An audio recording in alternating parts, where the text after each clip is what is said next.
It's time for HawgSports Live from HawgSports.com, a division of 24/7 Sports, presented by Crain Automotive. The Crain Team's got 'em. Visit them online at crainteam.com. And now with the latest breaking updates on HawgSports, here's Trey Biddy. What's up, everybody? Trey Biddy with HawgSports.com, HAWGsports.com. Happy Masters Week. The event's going on right now. Patrick Reed is -4, leading the early round, the early start here today. Transfer portal, that's why we're really here. We're going to talk Arkansas transfer portal. We're going to get into that quite a bit today, actually, with Connor Goodson. It's been pretty interesting. I mean, you go look at like the top 100 players on 24/7 Sports, and while there's a lot of guys that have entered the transfer portal, nobody has committed or signed with anybody unless that's happened just recently. So a lot different than what we saw with football. Here we are 3 days in now, and none of the top 100 players have announced that they're going anywhere. So that's really interesting. We'll talk to Connor Goodson about that. We'll talk to Kevin Bohannon, get a little bit about the latest with baseball. They got a big series this weekend in Tuscaloosa against Alabama. And, of course, we're going to talk spring football. We'll actually lead off talking spring football. Then we'll bring in Connor. Then we'll bring in Cabo. All that and more on today's episode of Hawg Sports Live.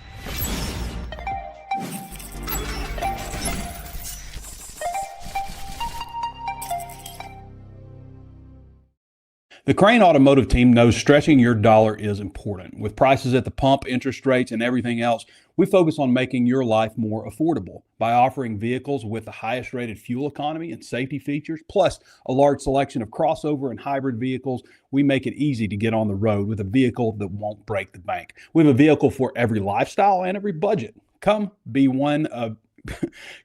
one at our 17 statewide locations. Visit crainteam.com today. Hawg Sports Live is driven by the Crain Automotive Team. Woo. You've done it. Now you're the Crain Cash Champ. You just won big with the Crain Team. Go ahead, soak it up. How could you not feel like a winner? You dominated with our low price guarantee, and you got way more for your trade. Plus, with statewide delivery on thousands of vehicles from 16 locations, and the fact that we'll beat any other dealer's price, we make our Kansans feel like champions every day. That's winning. That's the Crain Team. Visit crainteam.com. Okay, as I mentioned, Patrick Reed is -4. I got the featured groups going right now on the TV in front of me. Christopher Rattan, I don't even know, is that how you say his name, is tied for second at -3. Sam Burns is -3, and Tommy Fleetwood is -3 right now. So it's very early in the day. Trying to look at my picks. I've got Reed going. I've got him on my team. We do like a player draft deal. And, yeah, I don't have any of the other guys that are up there right now. Ryan Fox is +6. Yeah, not that anybody cares about that.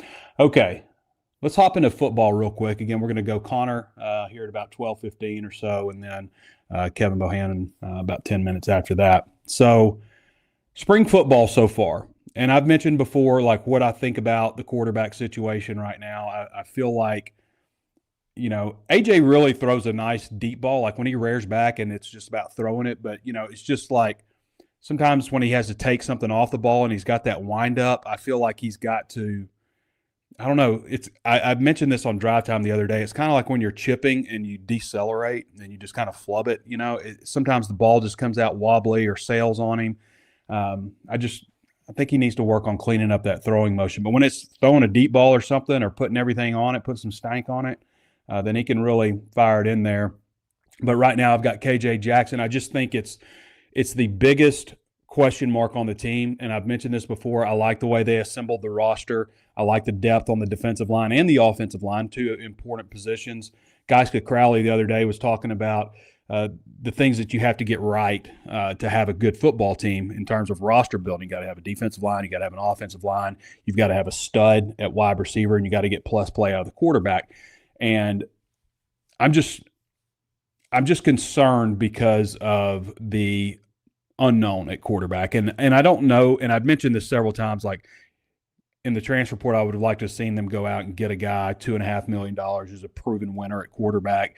I don't think it was a great portal class for quarterbacks overall. I really don't. Compared to what we saw last year, I don't think it was a great Porter class. And the guy that they missed out on, the kid from Eastern Carolina, Caton, whatever his name is, not going to be here at Illinois.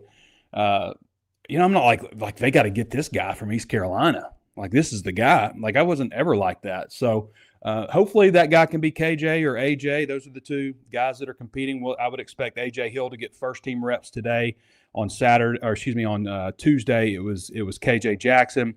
The first time I've got to see them live tackle was Tuesday. They did some low red zone work at the 10-yard line. First play, KJ hits Chris Marshall, Chris Marshall's been looking really good and pretty much rolling with the first group the whole time. It's the former 5-star recruit, Boise. You got to, every time you mention Chris Marshall's name, you got to bring up, the issues that he's had in the past. And I'm sure he's wanting to dump that tag, because every time you mention him, he's like, well, this is why he ended up at Arkansas, because he had some disciplinary issues at Texas A&M, at Ole Miss, kicked off the team, went to JUCO, went to Boise, even had some issues at Boise. It's like you have to mention that every time when you talk about him, and I'm getting sick of mentioning it. I'm sure he's getting sick of people mentioning it. So it's up to him. And from what I've seen so far in the spring, I mean, he looks like a go-to type. Ismail Cece looks like a guy that can really help them a lot. I liked what I saw out of Cece last year. I think he's gotten even better this year. And I'm going to say this again, Courtney Crutchfield is coming. Courtney Crutchfield looks like a different person out there.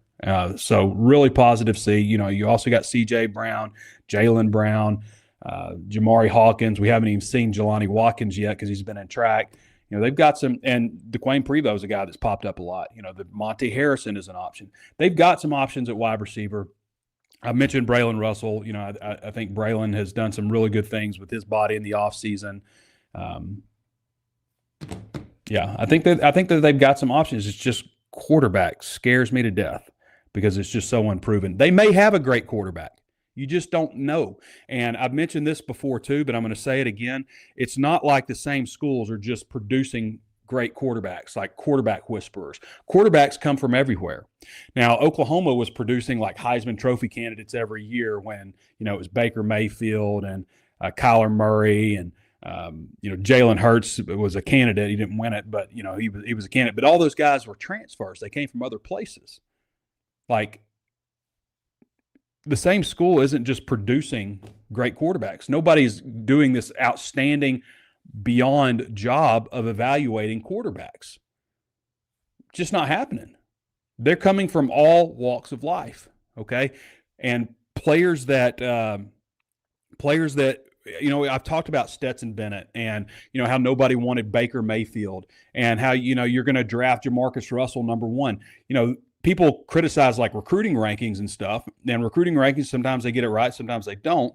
But the NFL has more access to any of these guys, more medical history. They've got high school film, they've got college film, they've got college coaches they can talk to, and they still draft Jamarcus Russell. They still make the wrong pick over and over again. It is a difficult position to evaluate. So maybe Arkansas has a quarterback, maybe they don't.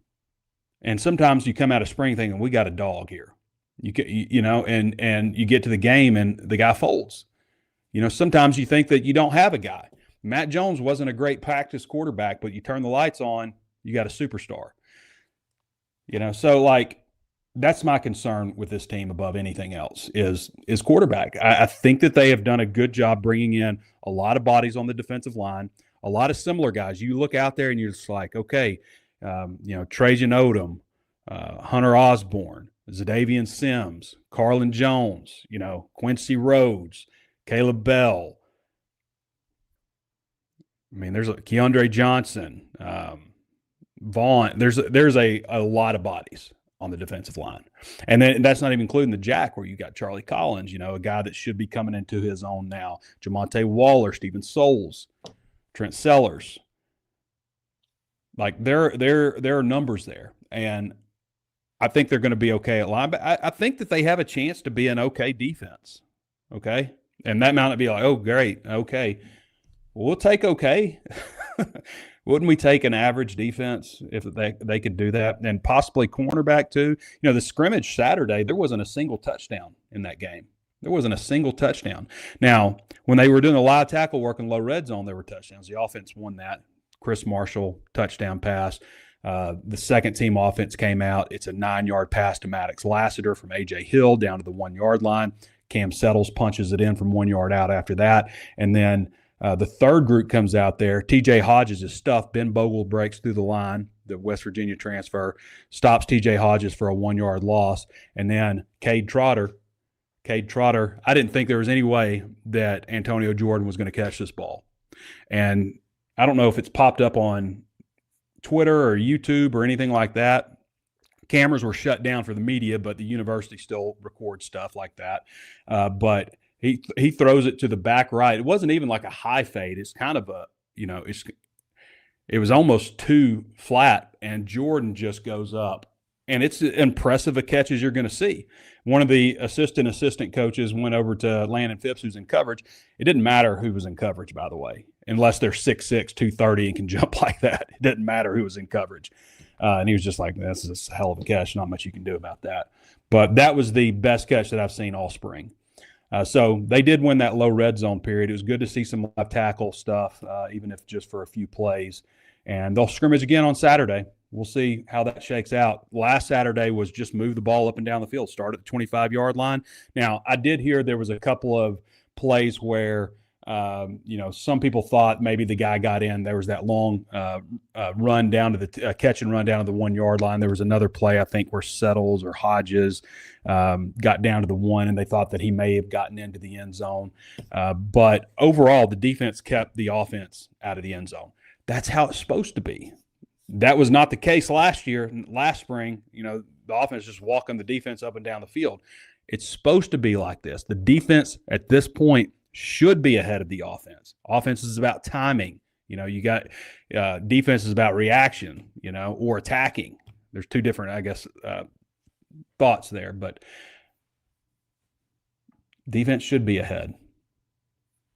Okay.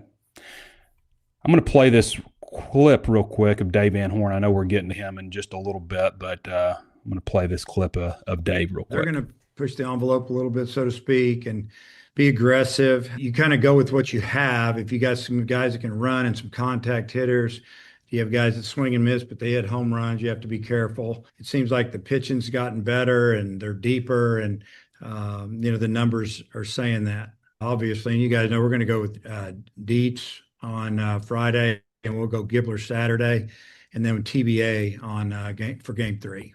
If we'd won games, I'd be right. But we haven't won games. That's bottom line. We haven't done anything different with our schedule. The difference is we've won, and this year we've lost. Winning the first game would be great. Winning the series would be better. So whatever order it comes in, it is what it is.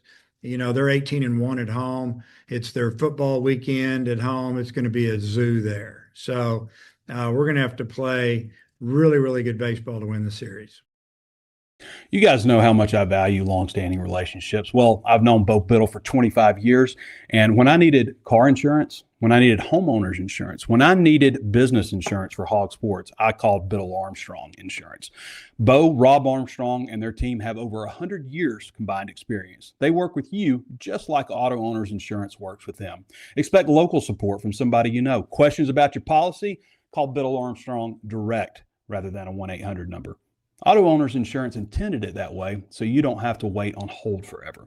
Don't settle for a generic policy. Wherever you are in Northwest Arkansas, give Bittle Armstrong a call at 479-443-0808 or visit ba-ins.com. Auto owners insurance owns an AM Best rating, A+ superior. They trust people like Bo to work for you. Bittle Armstrong Insurance. Coverage you need, people you trust. Now, I'll tell you somebody else that I trust, and that is Connor Goodson, to give us the latest breaking news. Ozark Go Hotline, Connor Goodson. Connor, how you doing, buddy? I can't complain too much, Trey. How about yourself? I'm doing good. Is it interesting to you that there have not, like out of the top 100 guys out there, there hasn't been any portal pops yet for anybody? It's definitely interesting and definitely a change of pace. I was talking to somebody about this yesterday, and I think that it's because You've got guys, most everyone is with a professional agent, and they're being represented by someone who is going to wait until they can get, make sure that every top offer they can get their client is out there. And I think that you're seeing guys take their time, looking at different schools that might be interested instead of rushing into a quick commitment like in past years. So I think that that's very interesting. You would think that would be the opposite with how small of a portal window this is compared to previous years, but it seems like representation and players are a little bit more patient in past years than for what we're seeing right now, especially the top end players that we're seeing in the top 100 and rankings and stuff. So it's very interesting to see. I think we're seeing Arkansas be patient too in that market as well. They're trying to figure out where they stand with some big men, and obviously they're testing out the guard market as well. Real quick, I want to touch on this, but we know like Chuck Martin's he coached with Michael Malone like 25 years ago. Yeah. Like, why is he leaving for North Carolina?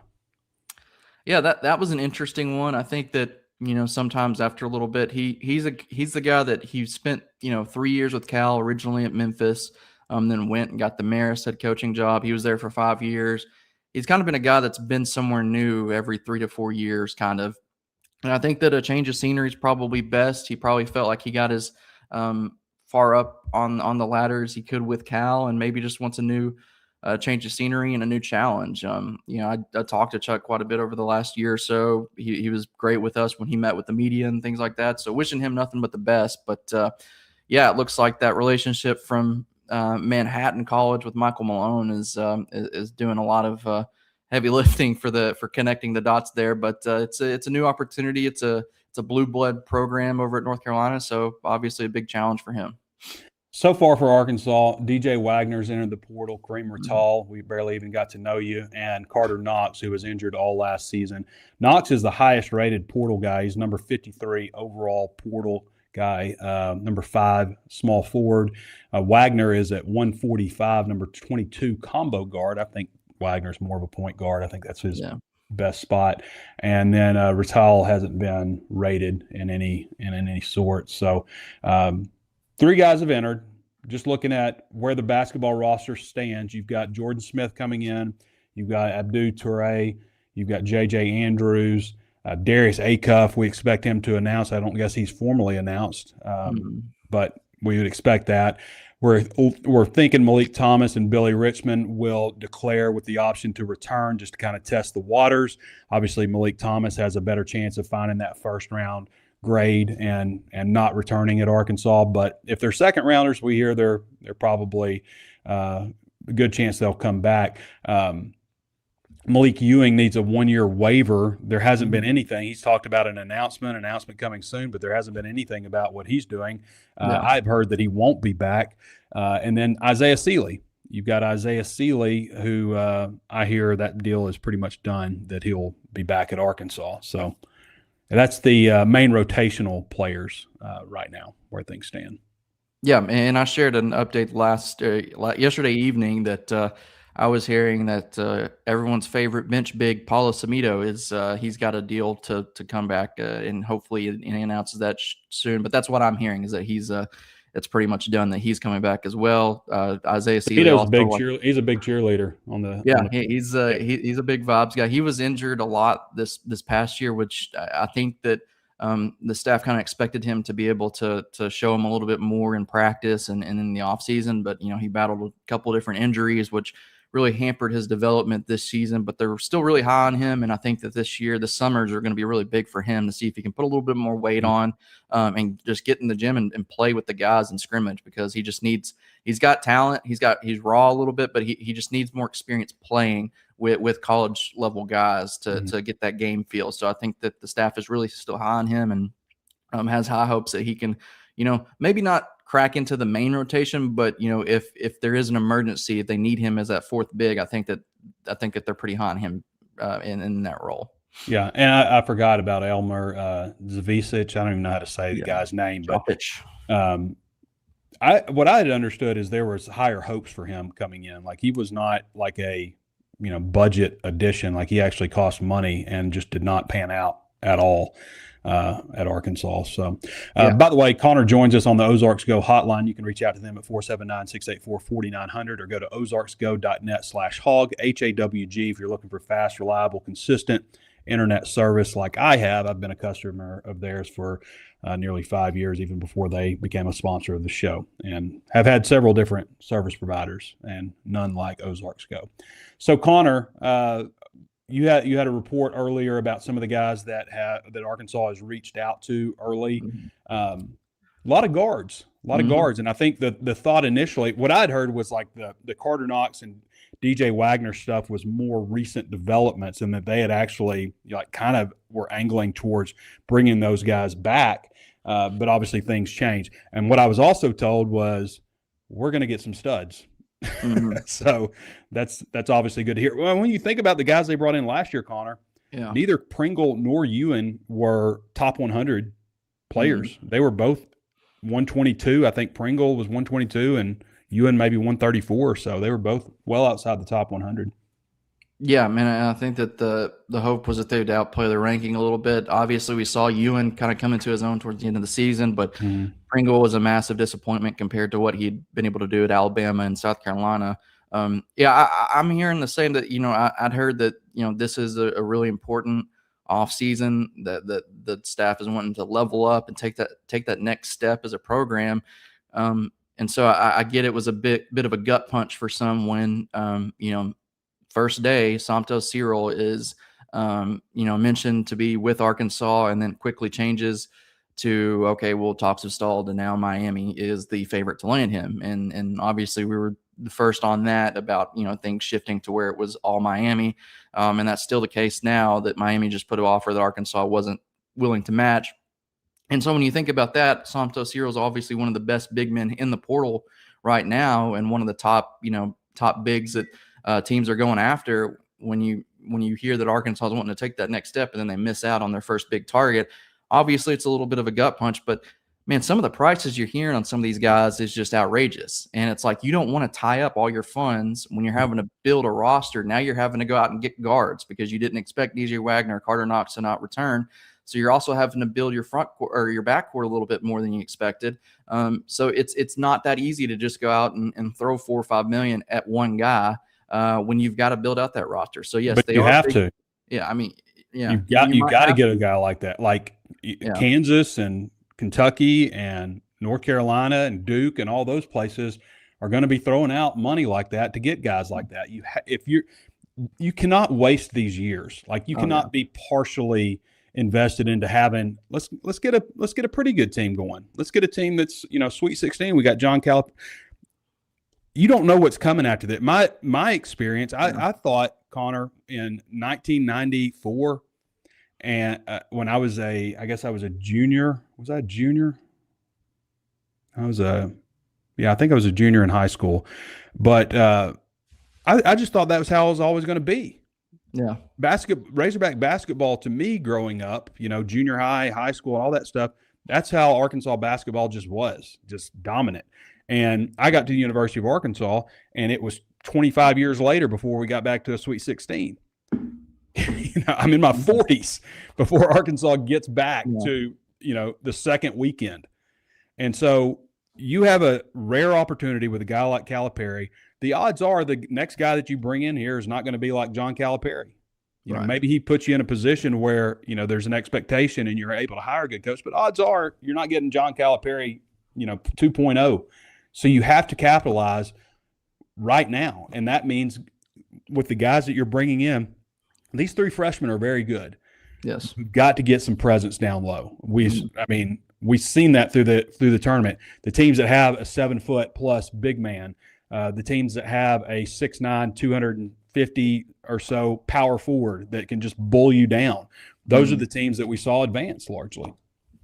Yeah. And no, I agree with you 100%. I don't think I worded that right because look, I love Santos Cyril. I just don't know if offering him $4 or $5 million is worth it right out of the gate when you don't know what's coming down the pipe. And that's basically what I heard, is that it was a little bit too early to throw that money around. Not that Arkansas is not going to, eventually pay up to get someone like that. It was just a little too early to be matching those offers and really tie up that money when you don't know, who all is going to be back. And you could be losing Ewan. That's a big thing that they're also looking at, what happens with him and his waiver, things like that. They are going to try to get somebody who is a program changing, a legit big man presence down low. They're going to try to get that. I think that they're just being a little bit more patient than what we expected, and kind of seeing how this plays out. And obviously with Calipari, it's kind of like this every year with the portal. He's going to play his cards close to the vest. He's going to try to keep things as quiet as possible on what they're doing, especially when it comes to big men, with the market being as crazy as it is. That's why you're not seeing Arkansas on a lot of these contact lists for bigs, because they're not letting it be known to the mainstream public and other teams that they're in on some of these guys. So I think that we'll see as some of these visits start ramping up and the market kind of plays out a little bit, and we get a clear picture of what this is going to look like. I think you'll start to see Arkansas really make a move and hone in on who they're going to target in the front court. I do think that right now guard's probably the first domino we see, but if it doesn't come this week, by this weekend, I think you'll see early next week that Arkansas is kind of honed in on maybe a big man target here or there. So be a little bit patient, because that's what Arkansas is doing right now. They're being patient and seeing how this thing plays out and going from there. Yeah. And, you don't have to go out and get – it doesn't have to be Badunga or whatever his name. Yeah. What's the kid's name from Florida Badunga, $5 million. Yaxel was number one guy last year, 6'9", 230, that kind of guy we were talking about, and ended up at Michigan. But if you look down the list, around 40, let's see, where is he? 46 is Mara, 7'3", 240 for Michigan. They're good players throughout this, there's a ton of players that are in the transfer portal. But if you go back and look at last year, you can see some guys that are ranked very highly that you don't really remember. You don't remember their names.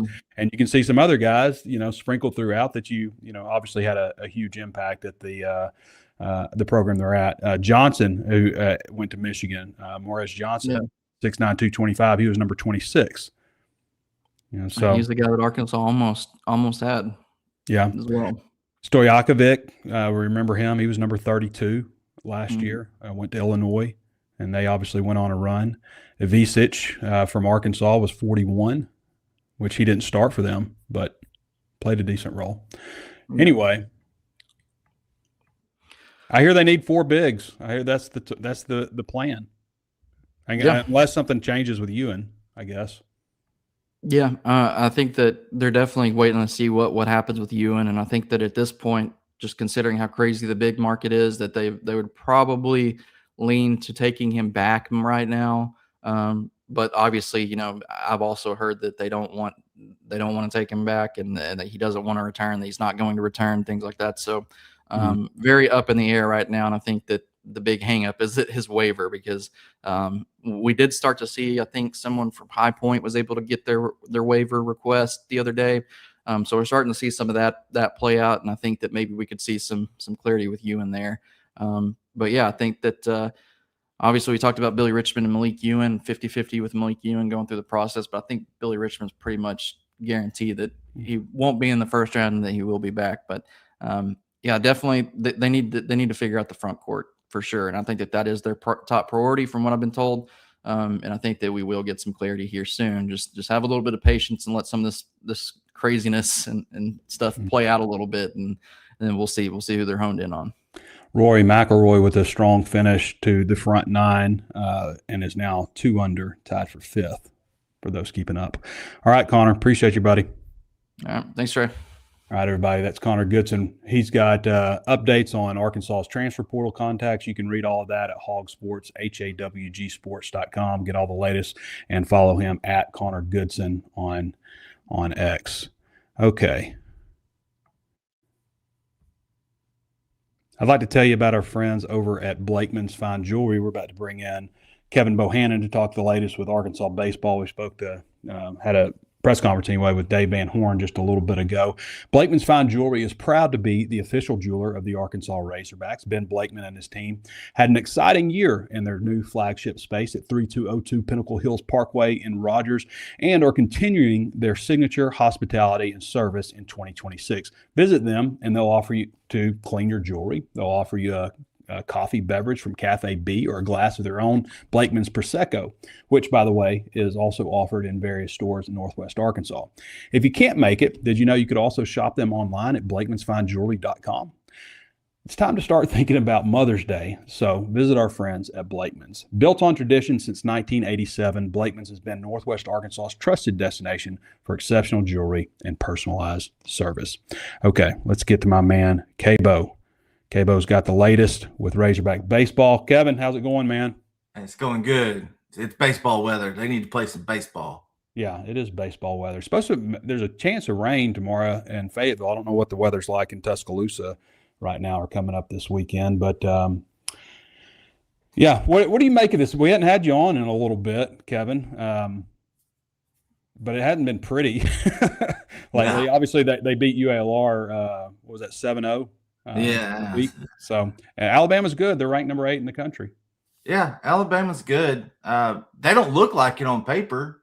I mean, Arkansas is hitting better than them. They have more hits, but Alabama has more runs. They have more stolen bases. They're pitching better. They're doing the small things better right now.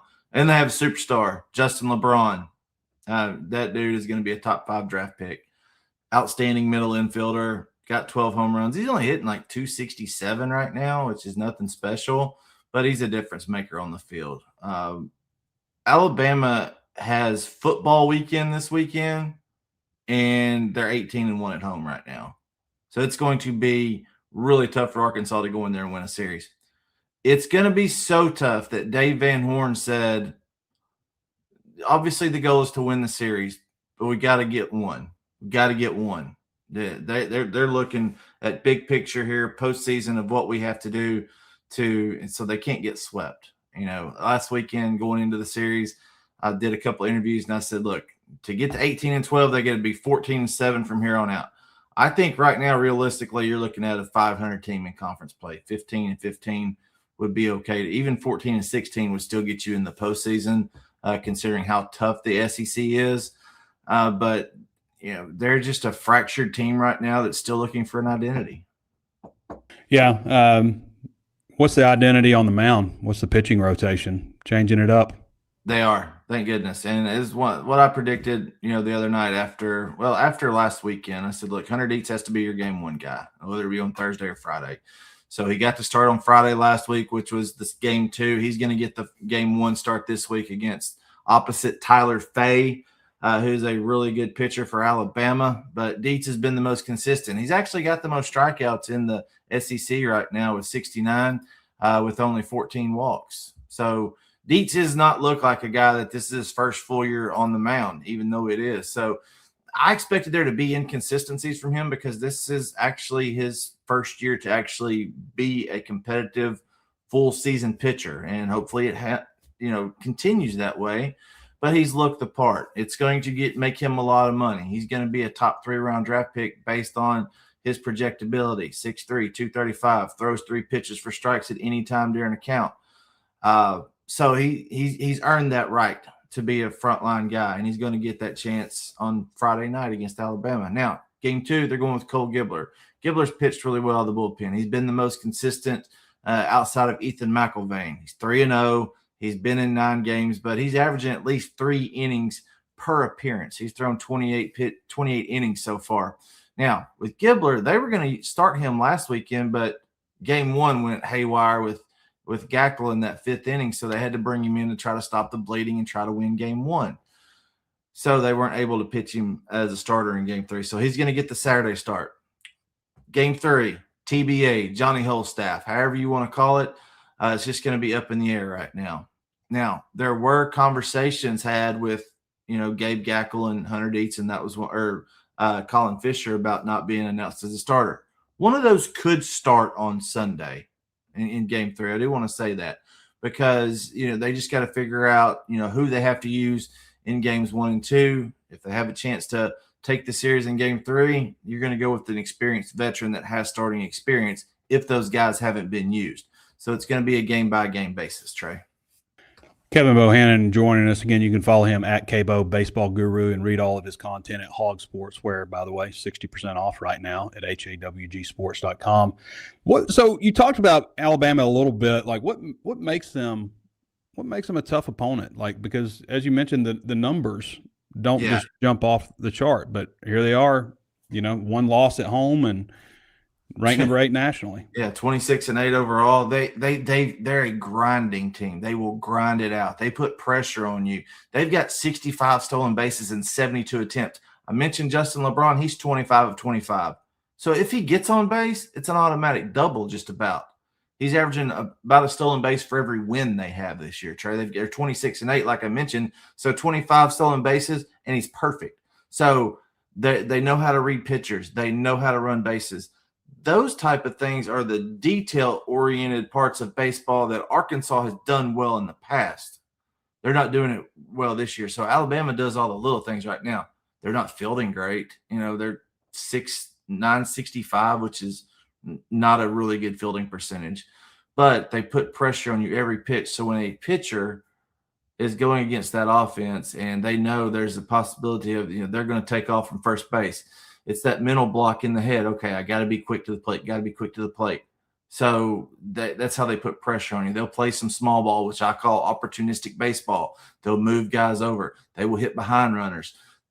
46 home runs. They're averaging a little over 1 a game, so they're not playing long ball. You take away Justin LeBron, who has 11 of those, 35 home runs out of, the other 10 guys that they have playing. So they're not going to hit the long ball, but they will put pressure on you just about every pitch and every hitter in that lineup. So Arkansas has to be ready. They have to field the ball clean. They have to turn the double plays when they get to. Take the outs. When guys lay down a sacrifice bunt, get the out. They have to do the small things right this weekend to beat Alabama. Lost my cursor. You think these veterans are going to make the effort to make the adjustments, or are we turning this thing over to the future stars of this team? They have to. This is a money year for a lot of these guys. Camden Kojal, Ryder Helfrich, Zach Stewart, of course, he's a senior. Kuhio Aloy, if those guys want to get drafted high enough and continue playing this game for as long as they want to, they have to make the conscious effort to make adjustments in the box, in the field, wherever they're struggling at. They have to do it. Or if not, Dave Van Horn's going to turn it over to the Carter Rutenbar, the Christian Turners, Landon Schaefer. Even Brumbaugh may get a chance to get back in there. TJ Pompey, this is his money year. A lot of these guys, after their third year, when they're draft eligible, that's when they start, scouts really start looking ahead to them. So Nolan Sousa has really done a good job, I think, with what he's done the last, couple of weeks. He hasn't struggled. They've put him back in the leadoff spot. Sometimes Carter Rutenbar has been in that spot. But, Camden Kojal is hitting under 200 in SEC play. He's the best pro-ready hitter on this team outside of Ryder Helfrich. The way his approach to the ball. If you have a good approach at the plate, can cover all 4 quadrants, and put the ball in play, hit the ball square in the face, you're a good pro hitter. You can be a good pro hitter. He's not doing that right now. He's chasing up out of the zone. He's rolling over pitches. But he's just got to get back to himself. I think it only takes one to spark this team. If they do that, I think they'll be okay. Okay. Going to be an interesting weekend. Cabo, appreciate your insight and look forward to seeing how things unfold in Tuscaloosa. Appreciate it, Trey.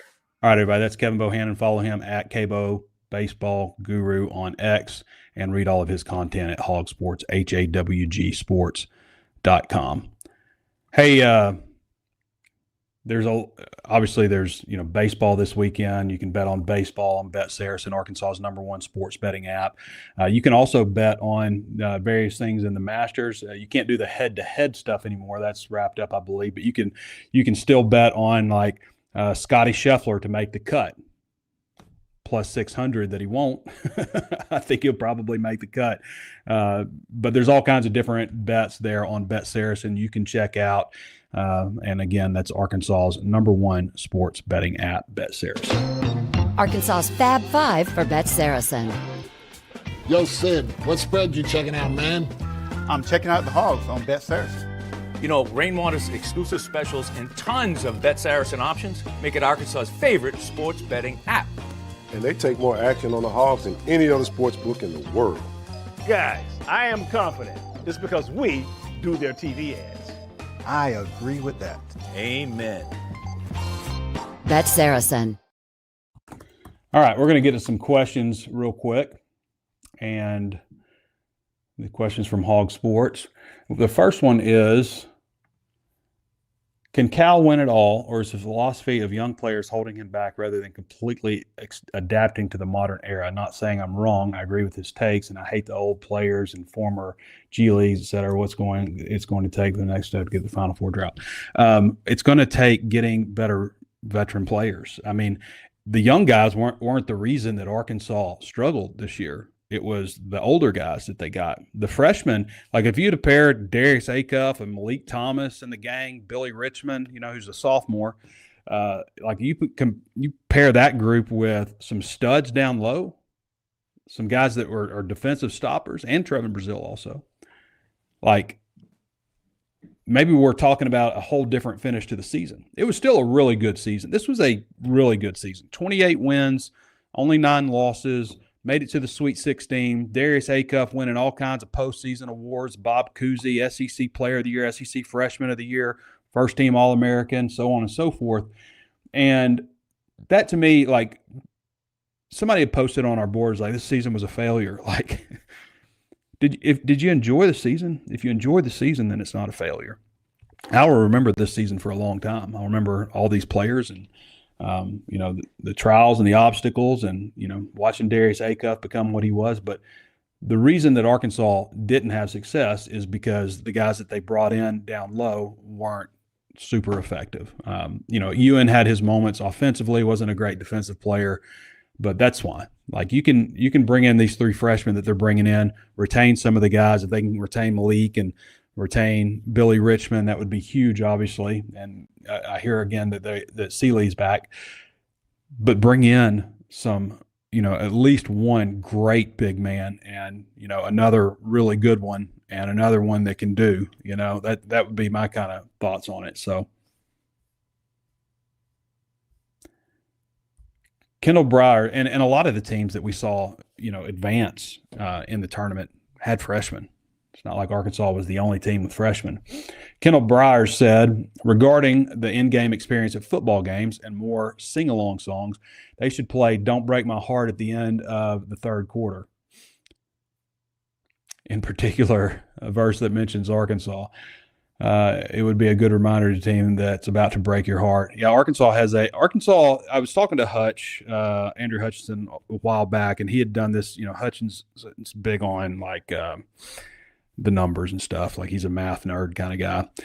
So not that that's a bad thing, but he just is. He's self-proclaimed. So, but he was talking about like if you go all the way up to like mid, 2015 or something like that, like Arkansas in 1-score games is like 500. And then like they're suddenly like 14 and 40 something in 1-score games. It's a ridiculous number of losses in 1-score games. As far as in-game experience at football games, it would help if Arkansas had better sing-along songs. Like I bring up Louisiana Saturday Night. Louisiana's got a lot of good songs. LSU, they play a lot of fun songs. Alabama probably has the most because they've got a literal band called Alabama, but they've also got Leonard Skinner and, all kinds of songs like that to sing along to. And, they usually wrap the whole thing up when they're dominating somebody with Sweet Caroline, which is also fun to sing in a group. So there's some states out there that just have better songs. Arkansas's got a fairly, they've got a couple, but, I guess, like that Hank Williams, everybody knows that I'm hog wild. That's just not a good song. Like, it's not fun to sing along to. Nobody's singing along to everybody knows that I'm hog wild, what's that? Get down to Arkansas. That's a pretty good one. I mean, but that's a very new, relatively new song. But, yeah, some of the song choices in game hurt, but also what hurts is, having 11 o'clock kickoffs. You're just not going to have as good, and getting your butts kicked and having low expectations. Like the Tennessee game a couple years ago, that was a great environment. The Texas game several years ago was a great environment. By the way, Arkansas is on the last day of SEC Media Days for the third year in a row. It's the worst spot to be in. Nobody shows up. Like, people show up, but like everybody's pretty much has made their way. They're leaving on the last day. And it's the third year in a row. I haven't gone into looking at it yet, but I bet I can't find a team that has gone last day 3 years in a row. The SEC does not care about Arkansas. And you can say, like, well, stop complaining about this.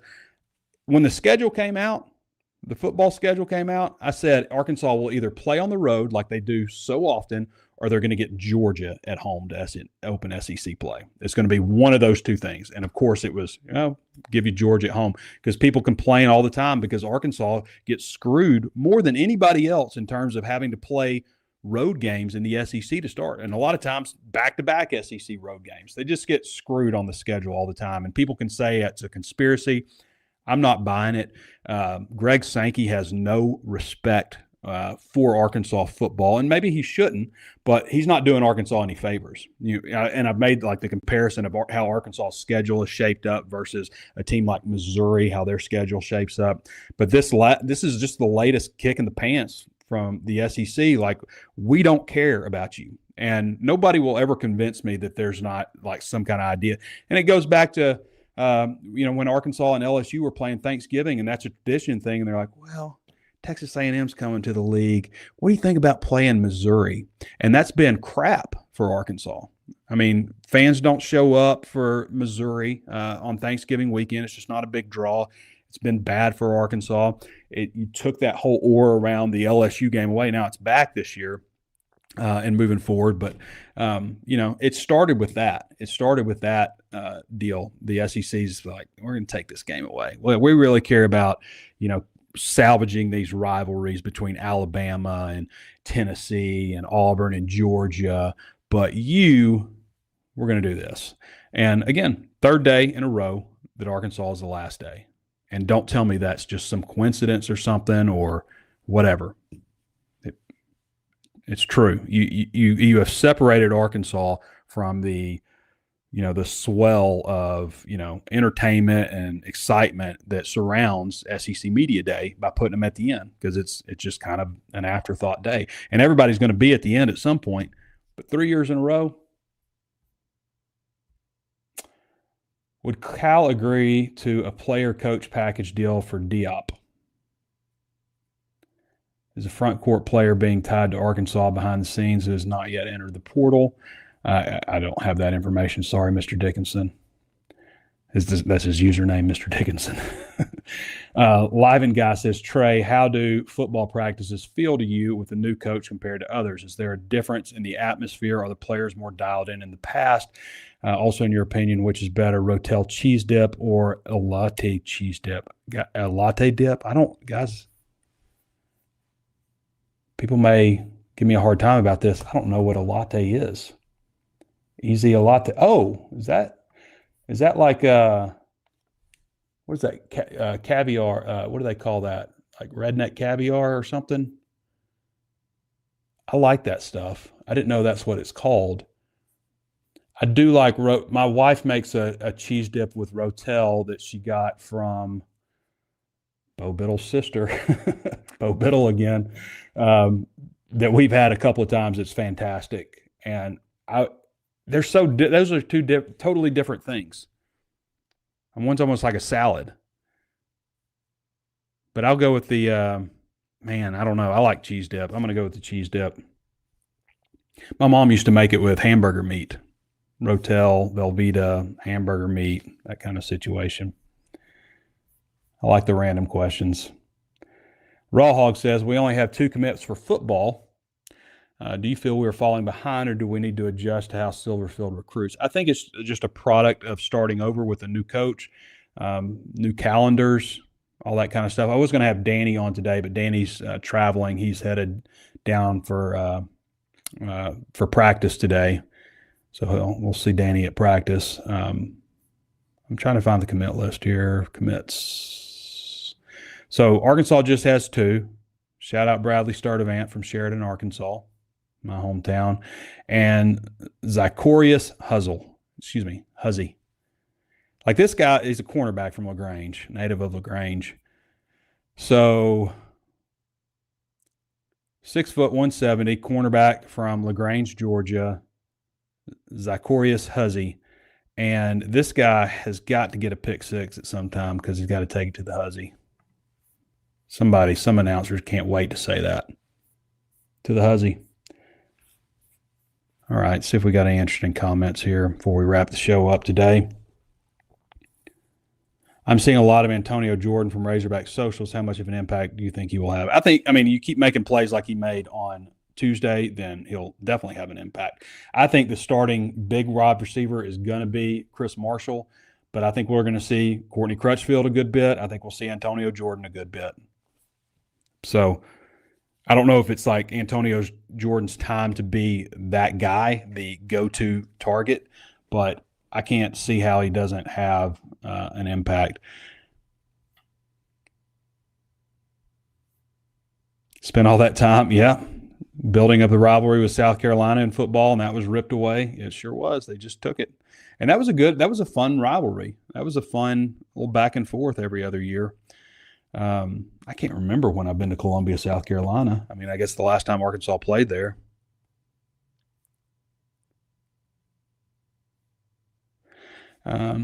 Chase Arkansas says, I think as a football player, I know every time a new coach implements a system, it usually is a rough first year learning for any new offensive system. Yes, that's true. And it depends on the system. Like if you're a Bobby Petrino pro style offense, then yes, that's going to be a rough year.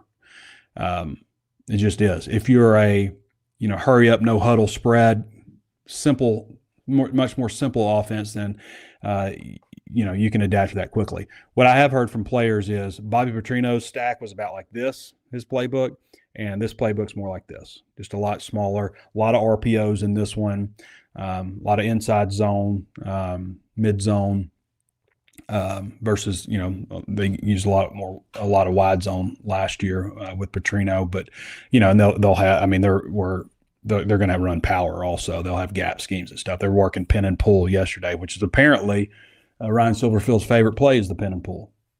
Well, I like a pin and pull. I'm a power guy. Like when I'm playing EA Sports College, I'm traps, power, pin and pull. I like those kind of plays. I don't usually use much zone at all, really. Okay. Appreciate everybody joining me today. I think we covered just about everything we needed to cover. Talked a good bit about some spring football. Didn't get a whole lot of questions about spring football, really, aside from some wide receiver stuff. Updated the latest portal stuff, which there's just not a lot right now. It's not like football was just like, boom. But it had to be because you weren't up against it. You're not up against it in basketball, like having to get enrolled. In football, you had to get enrolled. You had to hurry up, get enrolled, find your place, all that kind of stuff. Everybody's scrambling in this tight little window. Basketball is just a little bit different, but it's going to be exciting when that first portal announcement pops, which is coming. It's going to happen. There's going to be several of them, so that should be really entertaining. You want to make sure you go to HawgSports and stay on top of all that. Sign up for our breaking news text alerts. Sign up for our email newsletter and stay abreast of everything going on at HawgSports. Both those are free services, by the way. And HawgSports right now is 60% off, HawgSports.com. All right, everybody. Appreciate you joining me. Thanks for all your questions. Thanks for the interactions. Give us a like, thumbs up. Give us a 5-star review on Apple Podcasts if you haven't done so already. This has been Trey Biddy with HawgSports.com, and we'll catch you next time.